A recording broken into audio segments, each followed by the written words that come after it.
먼저 프로필부터 들어보시죠.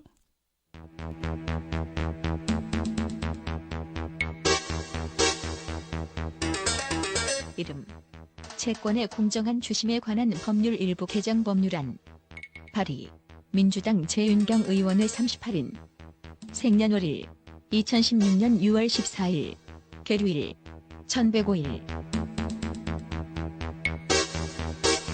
금융회사가 장기간 관리를 하지 않아 소멸시효가 끝난 죽은 채권들을 금융회사가 대부업체에 매각해 채권을 다시 받아내면서 국민들이 피해를 입는 사례가 거듭되고 있습니다.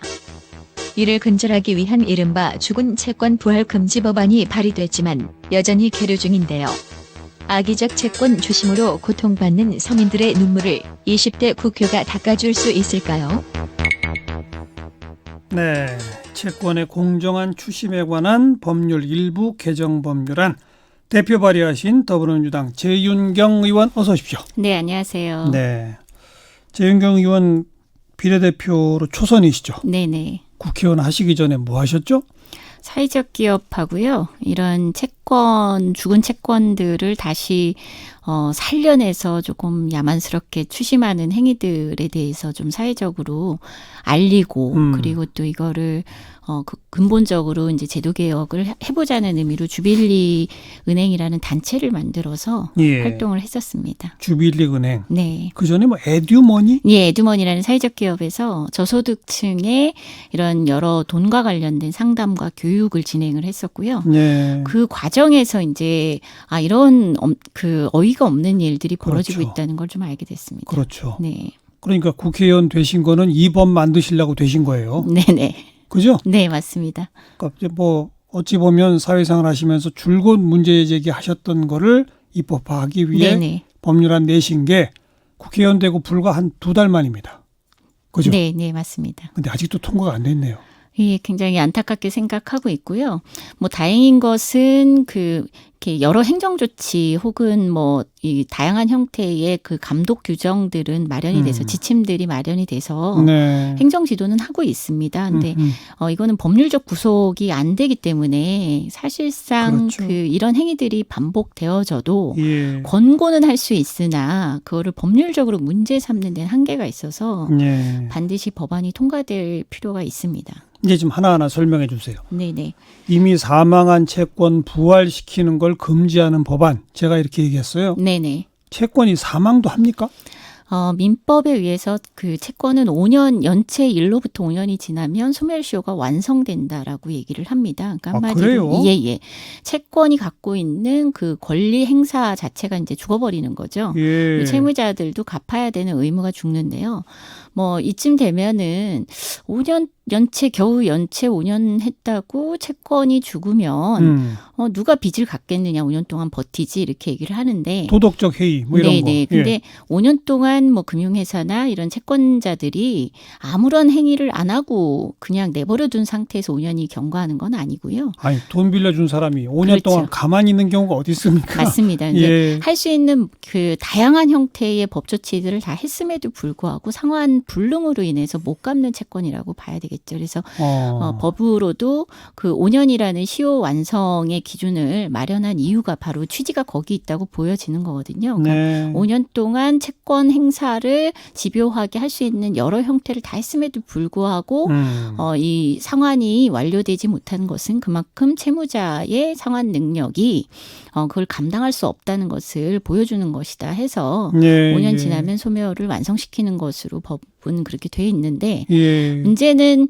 이렇게 시효가 완성이 됐다고 해서 그러면 이제 채권이 죽어야 되는 건데 그렇죠. 예, 죽은 채권들이 너무 쉬운 방법으로 다시 살아나고 있다는 겁니다. 그런 조건들이 또 이 채권자가 할 수 있는 재산권의 어떤 대항력 같은 형태로 예. 존재를 하고 있고요. 예. 그것이 근데 이제 물론 뭐 일부 재산권을 조금 더 적극적으로 행사할 수 있도록 법이 뭐 마련할 필요는 있겠지만 근데 이제 그 조건이 너무 간단하다는 거죠. 그래서 잠깐만요. 예, 예. 우선 그러니까 그 5년 사이에 네네. 금융기관 같은 데서는 재산이 있으면 압류도 하고 네, 맞습니다. 소득이 있으면 또 포착해서 압류하고 네네.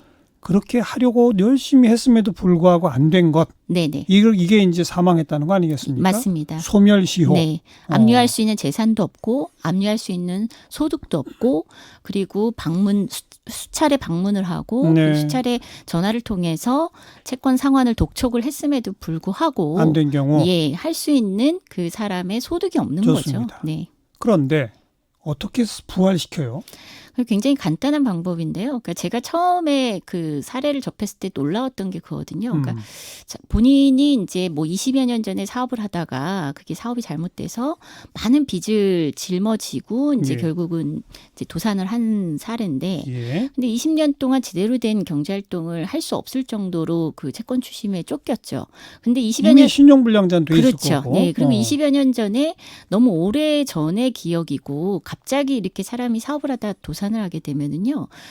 막 순식간에 그걸 만회하기 위해서 이 빚 저 빚 다 끌어다 쓰니까 예. 본인이 어디에 얼마를 빌렸는지도 기억도 사실은 제대로 못하는 경우가 많습니다. 예. 근데 20년 지났는데 자기 자신의 기억엔 없는데 그리고 그 사이에 갚을 건 다 갚고 또 포기할 건 포기하고 그 뭐 했는데도 네. 불구하고 20년 만에 한 번도 추심 행위가 없었던 채권이 갑자기 불쑥 전화 와가지고 얼마의 당신의 채권을 내가 보유하고 있고 근데 10,000원만 갚으면 빚의 절반을 깎아주겠다. 10,000원이요? 예. 이런 전화를 받은 거예요. 예. 그래서 이분은 그래서 이제 10,000원을 이분이 송금을 하게 되잖아요. 그러면 사실은 왜 10,000원만 갚으라고 했냐면 이게 소멸시효가 완성이 된 채권이죠. 한마디로 죽은 채권인데 네. 네. 만약에 채무자가 10,000원을 갚거나 혹은 녹취를 해서 갚겠다, 열심히 갚겠다, 어떻게든 마련해 보겠다 이런 말을 해서 녹취가 되면 채무 상환 의사가 있다라는 것으로 간주돼서 죽었던 채권이 살아나는 소멸시효 완성의 중단 요건이 그래요? 채무자의 상환 그 의사 이것도 포함이 돼 있습니다. 그러다 보니까 이런 것들을 악용해서 이런 시장에 돌아다니고 있는 예. 오래된 연체 채권 이거는 또 심지어요 채권 2차 시장에서 경우에 따라서는 0.1%의 가격 그러니까 뭐 1,000만 원짜리도 뭐 100원, 200원에 팔리기도 하고 그러거든요. 그걸 누가 팔고 누가 사는 거예요? 처음에는 이제 금융회사에서 연체되면 뭐 3개월 지난 채권 부실 채권이라고 하고요. 예. 3개월 이상 된 채권을 빨리 상각 처리를 하지 않으면 금융회사 입장에서는 이게 부실 채권 비율이 높아지면서 건전성에 문제가 생깁니다. 그렇죠. 그래서 이거를 장부에서 빼버리는 거죠. 그래서 특수 채권으로 관리하다가 일부는 계속 금융회사에서 직접 추심을 하거나 아니면 금융회사의 계열사인 추심회사 위탁을 하기도 하고요. 그리고 또 일부는 이런 그 매입 추심 업체라고 해서 일명 대부업체입니다. 대부업체인데 돈을 빌려주는 대부업체가 아니고요. 이렇게 채권을 사서 추심만 하는 대부업체들이 있습니다. 여기다 팝니다. 근데 이때 매각할 때 사실은 뭐 매각 단가가 은행에서 넘어갈 때는 3%에서 5% 수준. 근데 이게 몇 차례 이 매각이 재매각 반복되다 보면 가격이 뚝뚝 떨어져서 네. 1,000만 원짜리가 100원이 되기도 하고 그렇습니다. 네. 근데 그런 거는 5년이 다 지난 거라 하더라도 판매하고 구매하는데 아무 제약이 없어요? 현재까지는 법률적으로 그렇습니다. 그래요? 네. 그래서 그렇게 구매한 사람은 추심에 들어갈 거 아니에요? 네, 맞습니다. 근데 저는 돈 없어서 그거 5년 지났습니다라고 말하면 방법이 없는 거죠. 그렇죠. 완성된 채권에 대해서 시효 완성을 주장하면은 방법이 없는데 그런데 속인다는 거죠. 채무자들은 시효 완성이란 제도가 있는지도 모르니까. 모르고요. 10,000원만 내면 절반 네. 깎아줄게요 이러면 네. 10,000원 낸단 말이죠. 그렇죠. 그럼 그때부터 다시 시작이 다시 시작이 되는 겁니다. 5년 동안 네, 아니요. 다시 10년으로 카운팅이 됩니다. 10년이요? 네. 한 번 연장되면 그다음부터는 10년입니다. 이야, 기가 막히네요. 네네. 그래, 뭐 별의별 일이 다 벌어지겠네요. 그렇죠. 그리고 또 사실은 전자소송 제도 같은 경우도 우리가 어떻게 보면 소송 약자를 조금 더 소송의 문턱을 낮추기 위해서 만들어진 제도라고 볼 수 있지 않습니까? 예. 근데 전자소송 제도를 제일 많이 활용하는 아마 집단이 이렇게 매입 추심 업체가 아닐까. 라고 추정될 정도로 간편하게 소송을 걸어서 네. 그러니까 지급 명령과 같은 소송 행위를 통해서 죽은 채권을 살릴 수 있거든요. 한마디로 시효를 또 연장할 수 있습니다. 그러니까 10,000원만 내시오 했는데 10,000원도 안 낸 사람한테는 네, 또 지급 명령과 같은 전자소송을 거기에 걸어서. 네. 그래서 그거는 채권을 살리는 경우. 그 전자소송도 법원이 판단을 할 거 아닙니까? 대개의 경우는 다 그대로 받아들여집니다. 근데 그 법원은 이거 5년 지났으니까 이미 사망한 거란 걸 알면서도 민법의 정신에 위배되게 다시 또 지급 명령을 내려요? 지급 명령은 채권자의 의사를 주로 존중하고 있다고 봐야 되겠죠. 지금 현재. 그럼 그 민법하고 안 맞잖아요. 아니 민법상에도 그 시효 완성의 중단 요건에 이런 소송 행위들을 중단 요건으로 이렇게 적시하고 있습니다. 즉 그러니까 법의 다 민법 안에 알겠어요. 있는 그러니까 내용인 예를 거죠. 들면 이런 거네요. 네. 5년에 하루 아직 안 됐어요. 네. 그날 소송을 걸면 네. 5년이 자꾸 늘어지는군요. 그렇죠. 10년으로 다시 15년이 되고 이제 그다음에 또 10년 연장되고. 네. 근데 이제 그걸 예를 들면 제1금융권이나 2금융권 같은 그런 곳에서라기보다는 이런 추심만 전문으로 하는 그런 회사 쪽으로 자꾸 간다. 그렇죠. 많이 매각을 하고 있고요. 네. 아무래도 관리 비용에 보다는 매각을 하는 것이 훨씬 네. 그 금융회사 입장에서는 손쉽기 때문에. 알겠습니다. 그리고 이제 1,000만 원짜리를 100원, 200원에 산 사람들은 네네. 대부분 다 떼이더라도 네네. 한두 건만 좀 받아내면 그렇죠. 네. 이득이 되니까. 네네. 근데 그 한두 건 받아내기가 어려울 거 아닙니까? 뭐 쉽지만은 않겠지만 어쨌든 그것을 전문으로 하는 그런 매입 추심 업체들 상위 업체들의 경우에는 워낙 채권 거래 규모가 크다 보니까 네. 혹시 그래서 그런 데서 조폭하고도 연결되나요?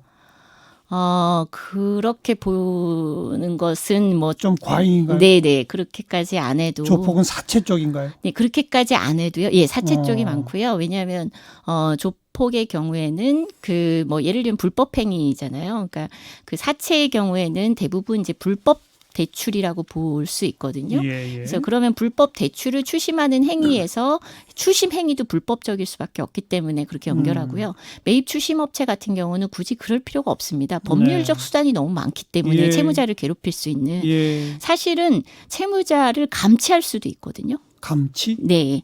그러니까 뭐 유치장에? 네네. 그럴 수 있는 권한까지도 채권의 권한에 다 포함이 돼 있기 때문에 네. 그래서 굉장히 간단한 방법으로 채무자를 압박할 수 있는 합법적 틀 내에서 법률적 수단이 많기 때문에 굳이 그렇게까지는 안 해도. 알겠습니다. 네. 이런 이 피해를 보게 되는 분들은 대부분 저소득층입니까?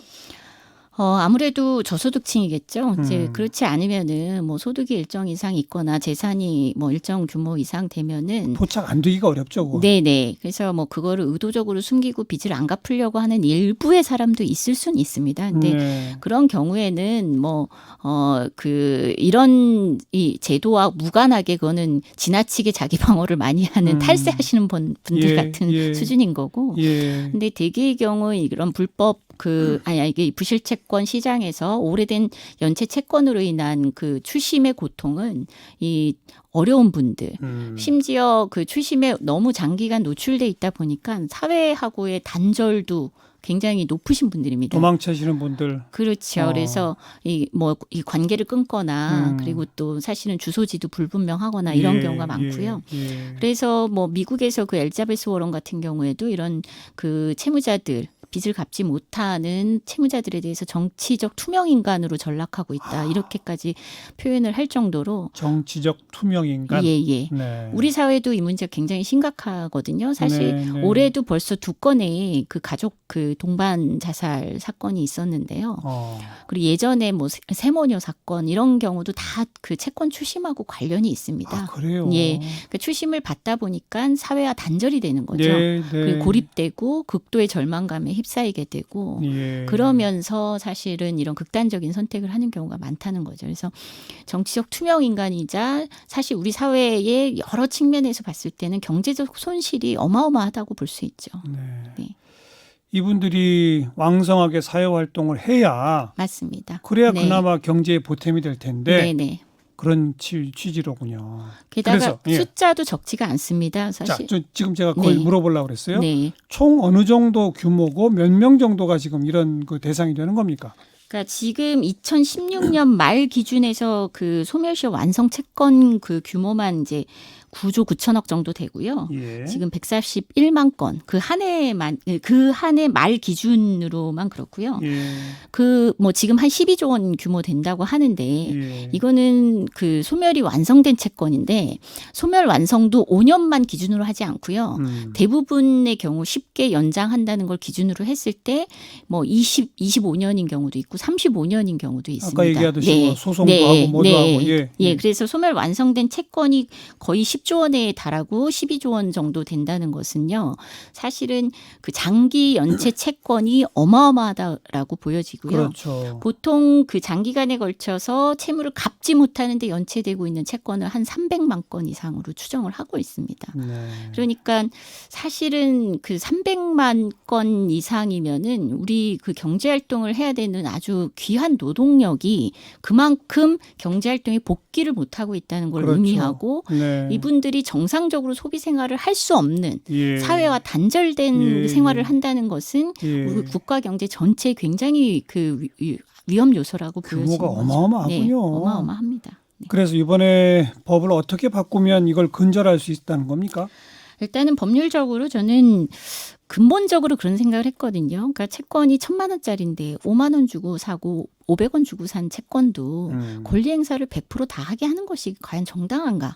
예, 이런 생각이 좀 들고요. 또 호주에 가서 한번 제가 호주는 어떤 제도를 운영을 하고 있는가 들여다봤더니 예. 사실은 이렇게 연체된 채권에 대해서 일방적으로 상각을 할 수가 없고요.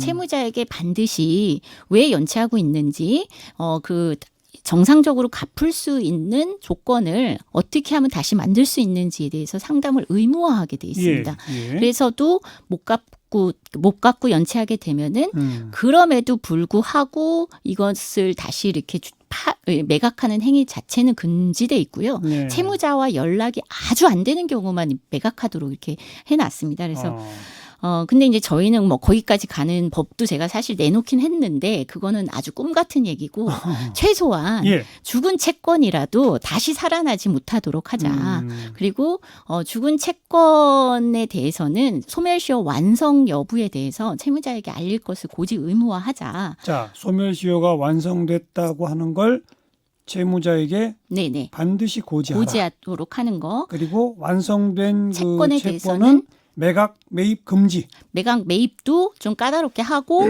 추심 행위를 금지토록 하는 거. 아. 예, 추심 행위를 금지토록 하는 것을 좀 법안 내용에 그 담았고요. 네. 그리고 이제 대부업자나 아니면은 이제 그런 이 매입 추심업자들이 이런 소송 행위를 할 수 없도록 하는 거. 소송도 못하게. 네, 그러니까 예를 들면 원 채권자는 할 수 있는데. 그러니까 원래 1,000만 원을 빌려준 채권자가 소송하는 행위는 정당할 수 있지만 그건 보장을 해야죠. 예. 근데 그거를 할인해서 5%, 예. 3% 경우에 따라서 0.몇 프로에 산 그 이 매입 추심업자에게도 그런 채권의 권리 행사를 100% 다 보장하는 건 논리적으로 문제가 있다. 그리고 그렇게 하면 채권 시장이 야만적으로 갈 수밖에 없다. 네, 이렇게 해서 제가 그걸 금지하는 행위 등을 100벌을 양보해도 만약 5%에 샀어요, 자기가. 네네. 1,000만 원짜리를 50만 원에 샀어요. 네네. 그럼 50만 원어치만 소송 걸 수 있어야죠. 네, 맞습니다. 근데 1,000만 원어치 건다 이거죠? 1,000만 원 플러스 사실은 20년 지나면요. 이자가 예, 거의 10배 가까이 붙습니다. 그걸 다 상환 요구를 하는 거죠. 그러니까 그것도 금지. 네, 그러니까 네. 소송 행위 자체를 그것도 그러니까 죽은 채권을 연장하기 위한 소송 행위를 그렇죠. 금지하자는 거거든요. 네. 뭐 압류를 금지하거나 이런 게 아니고요. 예. 예. 그래서 이런 내용들을 담아서 채권자의 과도한 권리 행사는 좀 줄이고 채무자의 과도한 어떤 권리 행사의 제한은 좀 알겠습니다. 풀어주자. 네. 네, 이런 내용을 담고 있습니다. 그런데 2016년 6월 14일 날 발의하신 게 왜 여태 국회에 있습니까? 누가 반대합니까? 사실은 딱히 반대라기보다는 논의 과정에서 이제 이 법안이 통과되는데 약간의 전문위원들, 법무부 뭐 이런 에서 이제 조금 그 우려스러운 그 의견이 좀 있었고요. 법리적 우려점. 네. 근데 그 의원님들은 이렇게 반대 의사가 많지는 않았습니다. 근데 국회의 그 지금의 문제점이 그거든요. 그러니까 법안 소위의 가장 큰 문제점은 결론을 내지 않고요. 네. 그 시간에 쫓기는 경우들도 많고 그러다 보니까 그 계속 논의로 넘기는 경우가 한마디로 있습니다. 사회적 관심이 뜨겁지 않으면 계속 밀어두는 거죠. 그렇죠. 계속 논의로 넘어가면 다시 그 법안이 소위의 상정이 안 될 가능성이 굉장히 높습니다. 예. 그래서 사실은 이 법은 이러해서 사실상 이렇게 일부만 어디에 반영한다든가 이렇게 해서 좀 이 발의된 법에 대한 네, 충실한 그 이게 돼야 되는데 예. 아직까지 국회가 그런 측면에서 좀 법안 소위의 의무와 법안 소위의 상시와 이런 게 좀 알겠습니다. 개혁이 될 필요가 있습니다. 그리고 어쨌든 사회적으로 자꾸 문제제기를 하고 관심이 증폭되면 국회의원들도 달려드는데 네네. 그동안 그러지 못했다. 사실은 그 사이에 그 우리 정부가 뭐 여러 형태의 공기업 채권 이런 소멸 완성된 채권들을 소각하고 탕감해줬죠. 예, 금융회사들 채권을 소각하고 하는 행위들을 통해서 이 필요성과 사회적 그 가치에 대해서 계속 국회에 시그널은 보냈습니다. 시그널은 보냈지만 네. 정부가 그냥 그렇게 하면 그거로 되겠네. 법 안 바꿔도 되겠네. 뭐 이렇게 볼 수도 있겠어요. 그거는 이제 공공기관의 채권이었고요. 사실은 이런 매입 추심 업체에서 다루고 있는 채권들은 여전히 대상이 다르다? 거래되고 있고 알겠습니다. 추심되고 있죠. 이게 하루빨리 좀 통과되기 위해서는 결국은 국민적 관심이 좀 집중이 돼야 될 것 같고요. 이 법이 통과되기 이전에라도 이와 같은 그 부당한 추심에 시달리는 분들한테는 어떤 도움말을 주실 수 있겠습니까? 일단은 저는 혼자 고민하시지 마시고 도움을 요청하시는 것부터 마음을 어디에 가서 도움 요청해야 돼요? 일단 제가 그래도 들어오기 전에도 각 지자체의 금융복지 상담센터 같은 것들이 많이 마련이 됐었거든요. 그래서 금융복지 상담센터에 가시면은 뭐 채권 하나가 아니고요. 갖고 그렇죠. 계신 채권 전체에 대해서도 상담을 해주고 예. 해결 방안을 찾아주십니다. 그리고 또 뭐 주빌리은행 같은 시민단체도 여전히 이런 채무자의 대항력을 위해서 활동을 하고 있기 때문에 그러니까 왜 흔히 무슨 뭐 파산 신청한다, 뭐 채무 조정한다, 뭐 자기회생 신청한다, 뭐 이런 등등등등 여러 가지 있잖아요. 네, 맞습니다. 그런 절차에 들어가면 네. 이런 부당한 추심으로부터는 일단 좀 방어가 생기는 거로군요. 절차에 들어갔다고 해서 방어가 생기는 건 아직 개선이 조금 덜 됐고요. 저희가 계속 그것과 관련된 이 법안도 지금 이제 개정하려고 노력하고 있는데 최소한 뭐냐면 좀 신속 처리하도록 하는 정도는 많이 바뀌었고요. 그래서 이런 단체의 도움 그리고 금융복지 상담센터의 지자체의 그런 여러 상담센터의 도움 이걸 적극적으로 활용해 주실 것을 그래서 저는 아직도 이런 극단적인 선택을 하시는 분들이 있는 게 사실 내용을 들여다보면 구제 받으실 수 있었거든요. 그렇죠. 예, 근데 혼자 끙끙대다가 그렇게 된 경우들이 너무 많아서요. 좀 많이 홍보를 해야 된다라는 알겠습니다. 생각도 좀 듭니다. 아마도 내가 급해서 돈을 빌렸었는데 못 갚았으니 내가 죄인이지라는 의식이 맞습니다. 워낙 강하신 것 네, 같은데 네. 물론 그 개인의 잘못이 있습니다. 있으나 그 잘못이 죽을 때까지 자기를 따라다닐 것은 아니다. 네네. 그런 의미를 우리가 좀 인식을 해야 되겠군요. 그리고 사회적으로도 그런 분들이 빨리 구제를 받아야 됩니다. 채권의 공정한 추심에 관한 법률 일부 개정 법률안 대표 발의하신 더불어민주당 재윤경 의원이었어요. 고맙습니다. 네, 고맙습니다.